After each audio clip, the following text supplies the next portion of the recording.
ಯಾರ ಮನೆಗಳಲ್ಲಿ front load washing machine ಇದೆಯೋ ಅಂಥವ್ರಿಗೆ ವಿಡಿಯೋನ ನೋಡಿ ತುಂಬ ನಾಲೆಡ್ಜ್ ಸಿಗುತ್ತೆ ನಿಮಗೆ. ಸೊ ಕಸ್ಟಮರ್ ಒಬ್ರು ಫೋನ್ ಮಾಡಿರ್ತಾರೆ, 10-12 ವರ್ಷದ ವಾಷಿಂಗ್ ಮಿಷಿನ್ ಒಂದು ಸಲನೂ ಸರ್ವಿಸ್ ಮಾಡಿಸಿಲ್ಲ, ಏನೂ ಪ್ರಾಬ್ಲಮ್ ಆಗಿಲ್ಲ, ಬಂದು ಸ್ವಲ್ಪ ಸರ್ವಿಸಿಂಗ್ ಮಾಡಿಕೊಡಿ, ಬಟ್ಟೆಲ್ಲಿ ಸ್ವಲ್ಪ ಸ್ಮೆಲ್ಲು ಸಹ ಬರೋಂಗೆ ಆಗ್ತಾ ಇದೆ ಅಂತ ಒಂದು ಸ್ವಲ್ಪ ದಿನದಿಂದ ಫೋನ್ ಮಾಡ್ತಾಯಿದ್ರು.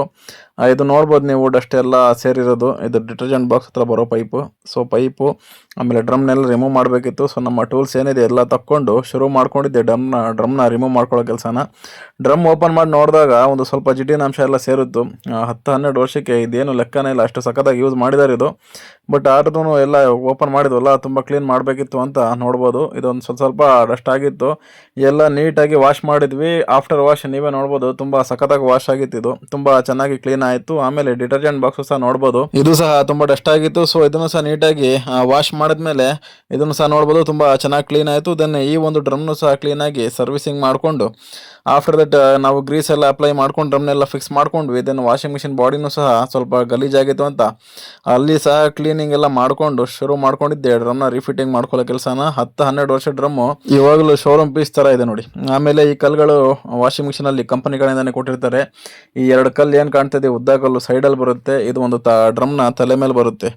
ಇದಕ್ಕೆ ಏನಕ್ಕೆ ಅಂತ ಹೇಳ್ತೀನಿ. ಆಮೇಲೆ ಇದೊಂದು ಫಿಲ್ಟರ್ ಕೊಟ್ಟಿರ್ತಾನೆ, ಈ ಫಿಲ್ಟರ್ನ ನೀವು ಅವಾಗ ತೆಗೆದು ಕ್ಲೀನ್ ಮಾಡಿ ವಾಪಸ್ ಫಿಟ್ ಮಾಡಬೇಕಾಗುತ್ತೆ. ಏನಕ್ಕೆ ನೀರು ಸ್ಲೋ ಆಗಿ ಬಂದಾಗ ಮಿಷಿನ್ ಸರಿಯಾಗಿ ವರ್ಕ್ ಆಗಲ್ಲ, ಅಥವಾ ಏನಾರು ಎರರ್ ತೋರಿಸುತ್ತೆ. ಇನ್ನೂ ಕ್ಲಿಯರಾಗಿ ಗೊತ್ತಾಗಬೇಕಂದ್ರೆ ಇಲ್ಲಿ ನೋಡಿ, ಇಲ್ಲಿ ತೋರಿಸ್ತಾ ಇದ್ದೀನಿ. ಇಲ್ಲೊಂದು ವಾಷಿಂಗ್ ಮಿಷಿನ್ ನೀವು ಟ್ಯಾಪ್ ಕನೆಕ್ಟ್ ಮಾಡ್ತಿರಲ್ಲ, ನಲ್ಲಿ ಆಫ್ ಮಾಡಿಕೊಂಡು ಟ್ಯಾಪ್ ತಕ್ಕೊಂಡು ಇಲ್ಲೊಂದು ಬ್ಲೂ ಫಿಲ್ಟರ್ ಕೊಟ್ಟಿರ್ತಾನೆ, ಟೆಸ್ಟರ್ ಸ್ಕ್ರೂಡ್ರೈವರ್ ಸಹಾಯದಿಂದ ತಕ್ಕೊಂಡು ಕ್ಲೀನ್ ಮಾಡಿ ವಾಪಸ್ ಫಿಟ್ಟಿಂಗ್ ಮಾಡಬೇಕಾಗುತ್ತೆ. ಅವಾಗ ನೀರು ಸ್ವಲ್ಪ ಪ್ರೆಸರ್ ಆಗಿ ಬರುತ್ತೆ. ಈ ಕಲ್ಗಳು ಸಹ ನೋಡ್ಬೋದು, ರೈಟ್ ಲೆಫ್ಟಲ್ಲಿ ಒಂದು ಮತ್ತು ತಲೆ ಮೇಲೆ ಒಂದು ಡ್ರಮ್ನ ಕೊಟ್ಟಿರ್ತಾರೆ, ಯಾಕಂದರೆ ಬ್ಯಾಲೆನ್ಸ್ ಸರಿಯಾಗಿರಲಿ ಅಂತ. ಇಲ್ಲಾಂದರೆ ಮಿಷಿನ್ನು ಆ ಕಡೆ ಈ ಕಡೆ ಡ್ಯಾನ್ಸ್ ಕುಣಿದಾಡ್ಬಿಡುತ್ತೆ. ಅದಾದ್ಮೇಲೂ ಸಹ ನೋಡ್ಬೋದು ನೀಟಾಗಿ ಎಲ್ಲ ಫಿಟ್ಟಿಂಗ್ ಮಾಡಿಕೊಂಡು. ಸೊ ಈ ಒಂದು ಕೆಲಸನ ನೀವು ಅವಾಗ ಮಾಡ್ತಾ ಇರಬೇಕಾಗುತ್ತೆ. ವಾಷಿಂಗ್ ಮಿಷಿನ್ ರೈಟ್ ಸೈಡಲ್ಲಿ ಕೆಳಗಡೆ ಈ ಥರ ಒಂದು ಪಾರ್ಟ್ಸ್ ಕೊಟ್ಟಿರ್ತಾನೆ, ಒಂದು ಕ್ಯಾಪ್ ಇರುತ್ತೆ. ಕ್ಯಾಪ್ ಓಪನ್ ಮಾಡಿದಾಗ ಈ ಥರ ಪೈಪ್ ಇರುತ್ತೆ. ಪೈಪಲ್ಲಿ ಮೇಲ್ಗಡೆ ಒಂದು ಕ್ಯಾಪ್ ಕಾಣ್ತಿದೆಯಲ್ಲ ಸಣ್ಣದು, ಅದು ಓಪನ್ ಮಾಡಿದ್ರೆ ಹಳೆ ನೀರೆಲ್ಲ ಬರುತ್ತೆ. ಆಮೇಲೆ ಈ ಥರ ಒಂದು ರೈಟ್ ಸೈಡಲ್ಲಿ ಒಂದು ಕ್ಯಾಪ್ ಇರುತ್ತೆ ಪಕ್ಕದಲ್ಲೇ, ಆ ಕ್ಯಾಪ್ನು ಸಹ ಓಪನ್ ಮಾಡಿದ್ರೆ ಲೆಫ್ಟ್ ಸೈಡಿಗೆ ತಿರುಗಿಸಿ ಈ ಥರ ಒಂದು ಸಣ್ಣ ಫ್ಯಾನ್ ಕಾಣುತ್ತೆ. ಅಲ್ಲಿ ಸಣ್ಣ ಕಡ್ಡಿ ಹೋಗಿದ್ರು ಕಾಯಿನ್ ಸಿಗಾಕೊಂಡಿದ್ರೆ ಏನಾಗುತ್ತೆ, ಸರಿಯಾಗಿ ವರ್ಕ್ ಆಗಲ್ಲ.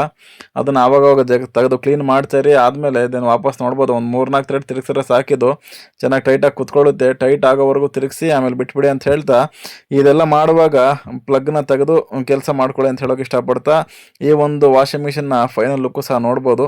ವಿಡಿಯೋಸ್ ಇಷ್ಟ ಆಗ್ತಿದ್ರೆ ಲೈಕ್ ಫಾಲೋ ಮಾಡೋದನ್ನ ಮರಿಬೇಡಿ ಅಂತ ಹೇಳ್ತಾ ವಿಡಿಯೋ ಮುಗಿಸೋಣ.